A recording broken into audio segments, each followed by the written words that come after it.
Hello everyone. How y'all doing? Who talking to baby?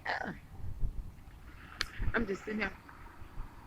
I'm going up the street to get one of these non-profit laptops. I think I might need one of those. And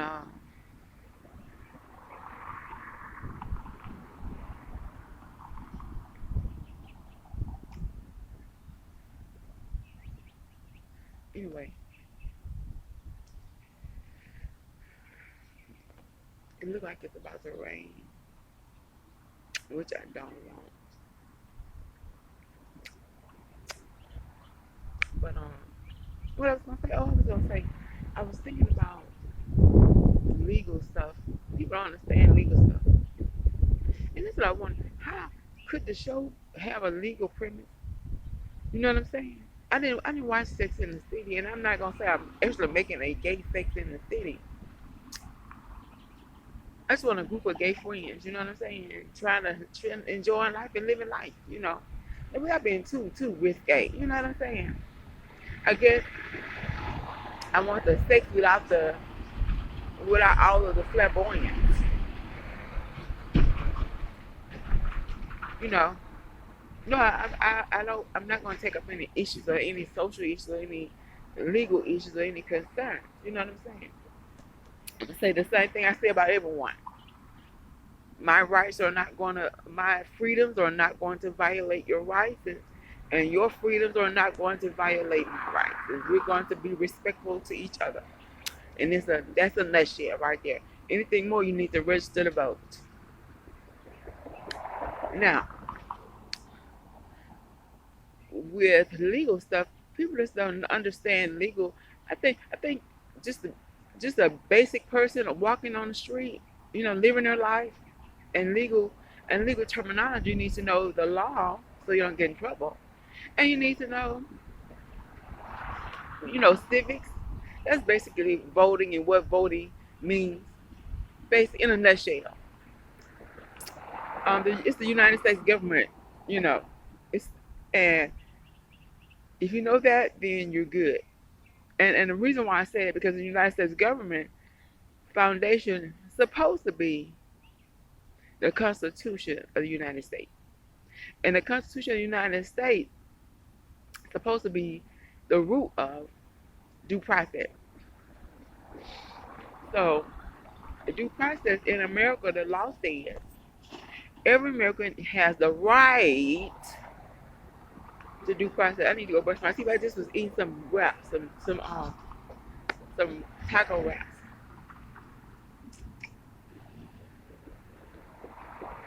Every American in this country had a right to due process. Um, and American law says you are innocent. Don't be embarrassed. Duplicity. I could get all my lovers and sit to the table. I get all my lovers and sit to the table. This bitch mad. This bitch looking at me and saying I'm too ugly to fuck when she the one walking around begging for dick. You know what I'm saying? But and so they sit down and insult to people and bothering people. It ain't worth a damn. Ain't worth a damn.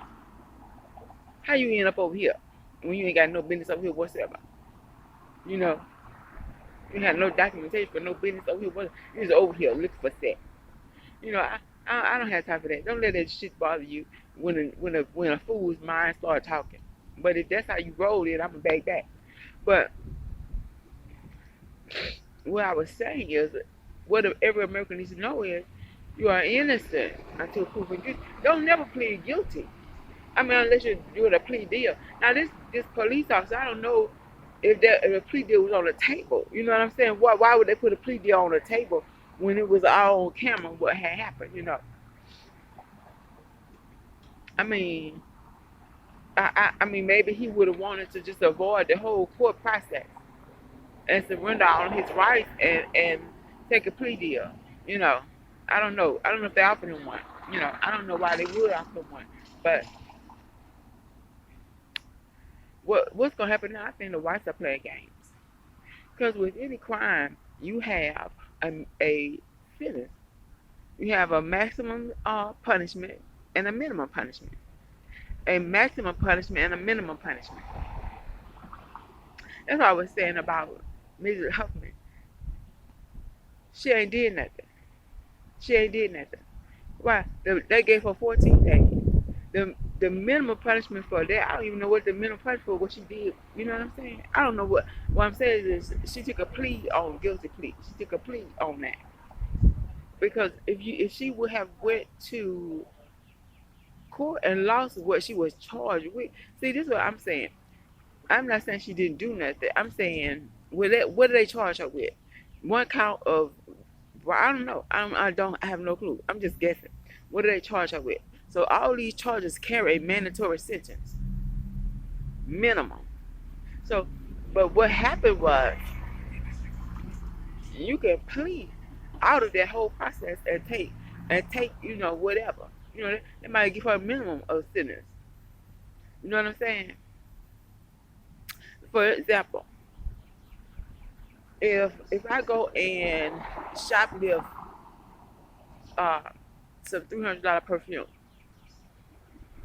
that's a misdemeanor here, and a maximum sentence on a guilty verdict or plea of 6 months. So the maximum I can serve in prison on a misdemeanor is 6 months.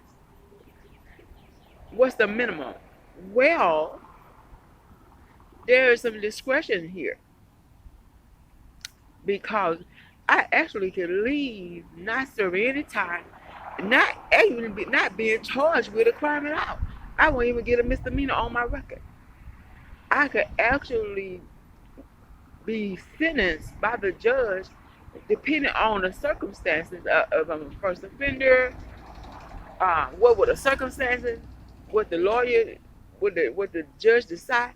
I could actually not even have a misdemeanor on my record at all. What could happen is he could go ahead and make a decision based upon the circumstance and what's happening. What do you mean? Well, what if the lawyer come in and go to court? The lawyer come in, he get it by that church, say, I know her, she's a wonderful woman, she take care of her kids, her husband left, and all those things, so how hell bust loose, the COVID came, she know what to do, she sees a perfume, and she went paying her rent. And now, all of a sudden, they didn't sit there, the COVID and the bill done finally passed, and they didn't give her 6 months worth of rent. So now she has not done anything since, Judge, I promise you. She been coming to church every Sunday, she been working, she been taking her kids to school, she been volunteering at the school like she always do. Amen. So the judge would say, well, you know what? You're a good person. You made a mistake. What I'm going to do, I'm going to throw this out. And what I want you to do is I want you to go in here and you're going to go down to the Battle Women's Center and you're going to teach them some something. You know what I'm saying? Are you going to clean up the donation room for 4 hours? You're going to answer the phone. You know what I'm saying? And once you complete that, you need to understand that you cannot go and you need to find the resources. You need to bake some cookies. I understand, Your Honor, I should have baked some cookies instead of sitting there perfect. You know what I'm saying? And she'll leave with no crime on her record at all.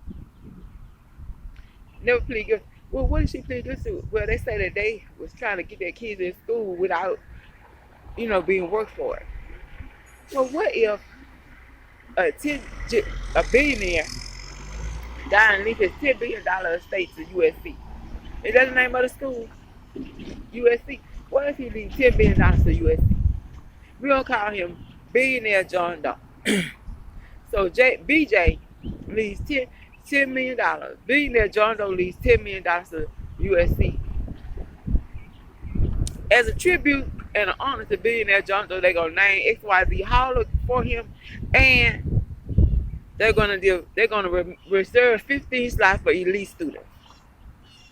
That means there's nothing requirement, but you have to be from an elite background. No requirement whatsoever. So there you have it. There's no crime being committed. You can be from an elite background, walk in the USC, fill out application. If you're one of those 15 slots, you in there. You see what I'm saying? That law can change. That's why you don't plead guilty. You are innocent until proven guilty. Until that is completely adjudicated. And that's what I was saying. So